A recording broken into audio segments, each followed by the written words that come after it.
on the porch with munchies and murder. Sweet tea sweating in the red clay heat. Pull up a chair. Are y'all ready to talk about the nursing home full of sex offenders that I discovered in St. Clair County, Alabama? Now, if you don't live in Alabama, specifically in St. Clair County, you probably don't have any idea what I'm talking about. Well, buckle up, because this is quite the story. Now, when I first heard about a nursing home full of sex offenders within 2 miles of my home that I did not know about, I thought, well, that's not happening. And then I found out that it was, and I thought, ooh, that don't sit right. And then I found out that children from our local school district was being sent to that nursing home to work with those sex offenders. And I thought, oh, this is a problem. We need to talk about this. So let me start out by giving you a little backstory on the facility that I'm talking about.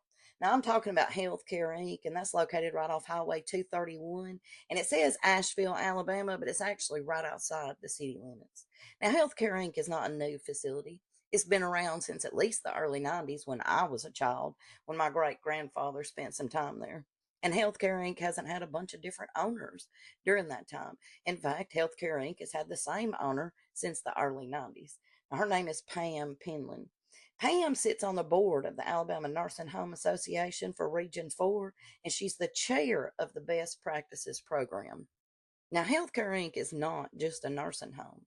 It's a memory care facility, it's a short-term rehab facility, and it's a nursing home. They have 53 beds, and they typically have about 49 residents in those beds. And Healthcare Inc. has been deemed a one-star facility by both Medicaid and Medicare. Now, I looked into the inspections on Healthcare Inc., and they seem to be pretty sporadic and very spread out. According to the documentation that I have found in regards to Healthcare Inc., they have not been inspected since 2022. Now, let's get into the part where I found out there were a bunch of sex offenders living there. Since 2003, Healthcare Inc. has been taking in sex offenders who then stay in that home with all the other residents who are not sex offenders. And the other residents are not necessarily notified, nor are their families notified. You know, your family comes to visit you in the nursing home, they bring all their little kids and everything. Kids are running around and playing. And you're in a nursing home that's full of sex offenders. Now, Healthcare Inc. currently has between 10 and 12 sex offenders in residence. And Healthcare Inc. doesn't just take in sex offenders from the state of Alabama, they've taken in offenders from Pennsylvania, Colorado, and Georgia. Now, every single person I'm talking about that I'm calling a sex offender that has been a resident in Healthcare Inc. is listed on the sex offender registry. Now, sometimes when they go on the registry, they're put on there for a certain amount of time, but every one of these people was on the registry until the end of their life, which means they never come off. They will never be deemed safe to be around.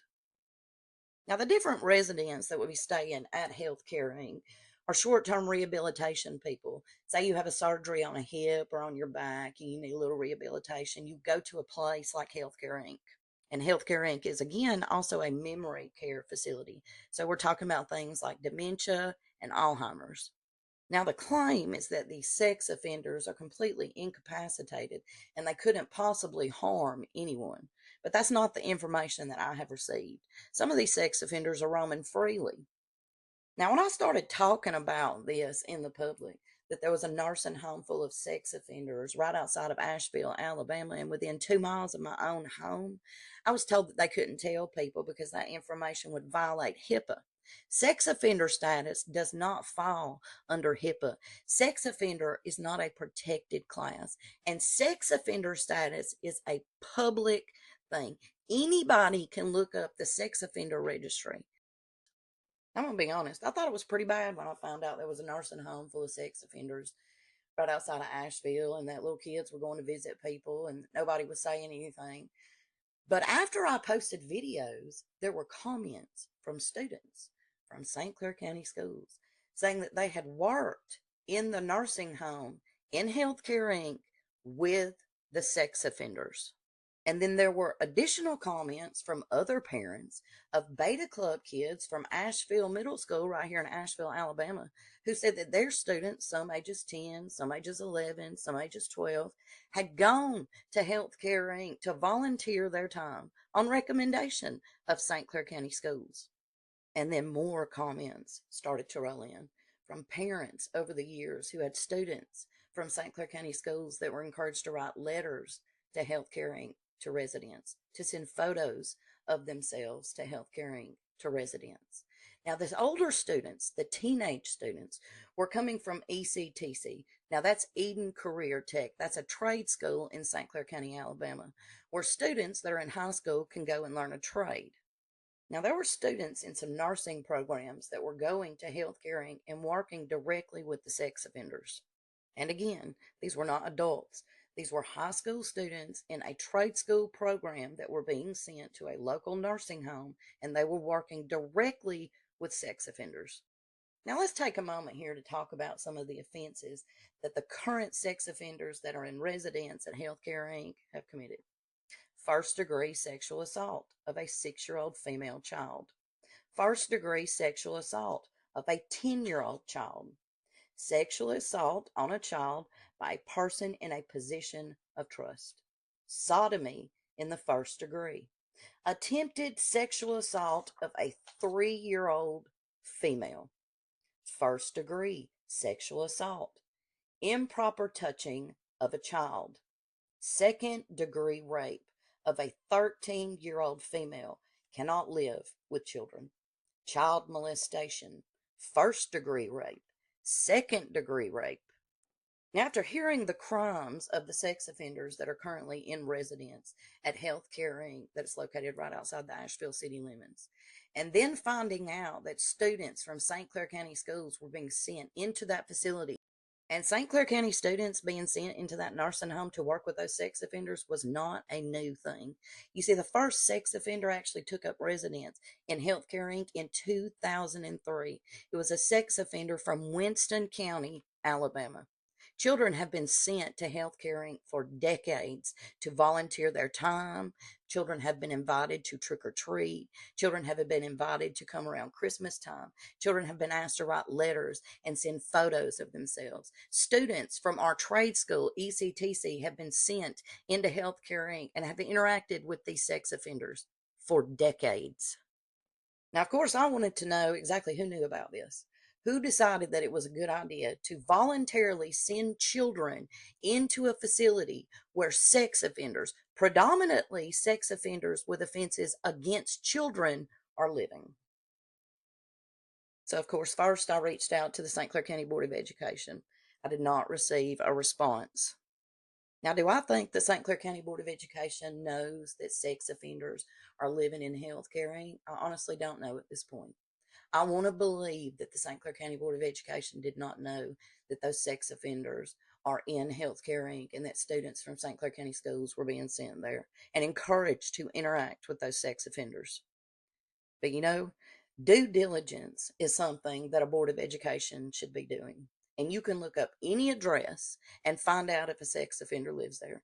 I think the minimum requirement before you allow students to go out into the world to interact with anyone at any address is you probably should check and see if any sex offenders live at that address. Now, y'all, the responses from the public, well, they were kind of all over the place. I'm gonna be honest with you. Some people were just as appalled as I was. They could not understand why a school system would be sending children into a facility to interact with sex offenders. And then some people argued that those nursing students should be allowed to do that because someday they might work with sex offenders in the healthcare field and they just need to go ahead and get used to it. I'm going to tell you what.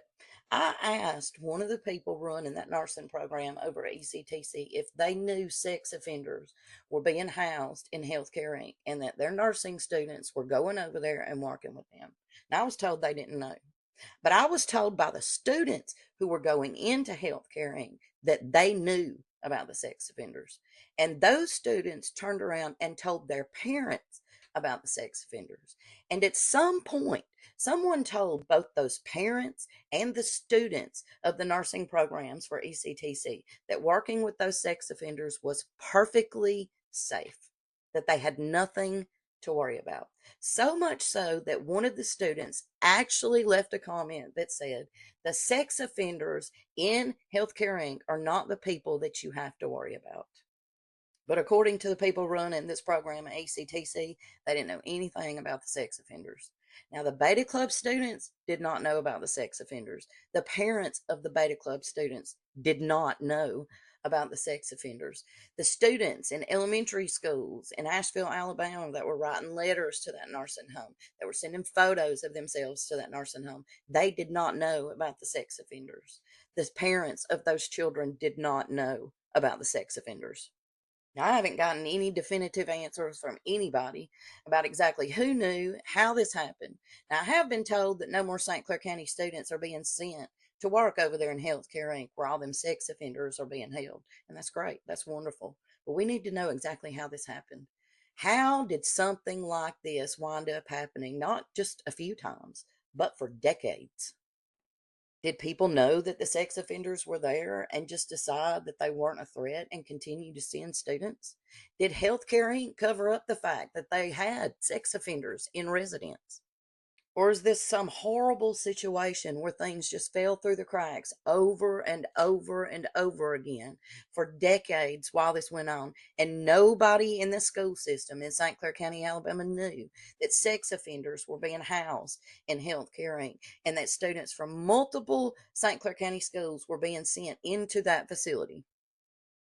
Now, y'all don't get it twisted. I'm not saying these sex offenders don't deserve health care. I got opinions on where they need to be getting that health care. I am saying that we don't need to be sending children into a facility that's full of sex offenders. If Healthcare Inc. wants to house sex offenders, then they should just house sex offenders. Put a fence around the place, only allow authorized personnel in and out, and don't allow any children on the premises. Now, I want to thank every single one of y'all for joining me again this week on the porch with Munchies and Murder, when we dove deep again on another Alabama story. I mean, without the good old boy system, I don't believe a nursing home full of sex offenders could have existed, where a school system was sending kids into the home to work with the sex offenders. Anyway, y'all join me again right back here next week on the porch, where we'll dive deep again on crime, corruption, and the good old boy system in Alabama. Y'all have a good week now. Talking dirty secrets, crime, corruption, good old boys on your street.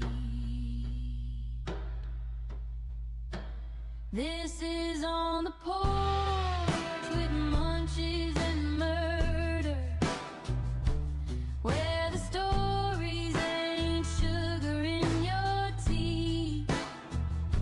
We'll sip slow, dig deep, pull back that curtain.